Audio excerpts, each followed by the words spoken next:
And welcome back to part two of our interview on the continuing power struggles in Iran. My studio guest is international journalist and author Emanuele Ottolenghi. Well, Emanuele, before the break we were talking about whether President Obama was likely to have any sway over the current Iranian regime. But we can understand why Iran is so suspicious of the West. I mean, there's the history of British involvement, support for the Shah, for Saddam Hussein against Iran. There just seems to have been decades of meddling. That is true, but you know the narrative that Iran pushes of having been a hapless victim of the West slightly and conveniently forgets that there is another side to it. Take the overthrow of the late Prime Minister Dr Mossadegh in 1953, which was engineered by the West, no doubt.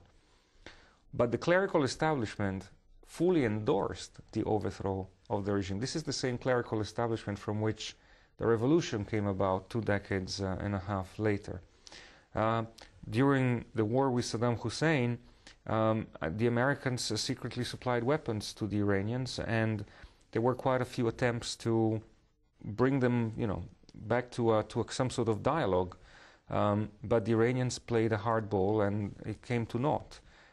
It was the Iranians who seized the American embassy in 1979, and so on. So, look, the history of relations is not always a noble one. What matters, I think, in terms of the current dialogue between the West and the Iranian regime, is that the West has very clearly, very unambiguously, and repeatedly put on the table a number of very solid, constructive proposals for compromise. Proposals which are not entirely out of context from the grievances that Iranian leaders and officials constantly voice. The P5+1, the permanent members of the UN Security Council in Germany, on behalf of the international community, have made 2 proposals in 2006 and 2008, as you know. And these proposals address the security concerns of Iran. They address and recognize, basically, Iran's claim to have a right to civil, peaceful nuclear power. They offer Iran membership in the World Trade Organization. They offer them help and cooperation with the West. They offer them trade agreements. They offer them Western technology. It's a long list of things that would go a long way in reassuring Iran and its regime that the West considered them to be their legitimate interlocutor and understands Iran's concerns. Iran has turned them down. So where does that leave us now?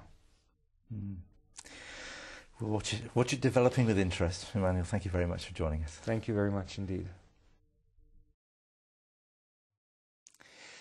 And staying with international news, Burma's democratic leader Aung San Suu Kyi recently celebrated her 64th birthday. It's the 14th that she's had to spend in detention after being put under house arrest by the military rulers of Burma. Well, to mark her birthday, demonstrators in London held a peaceful protest outside the Burmese embassy to show solidarity for her stand and also to draw attention to the continuing human rights abuses in that country. And Anderson reports.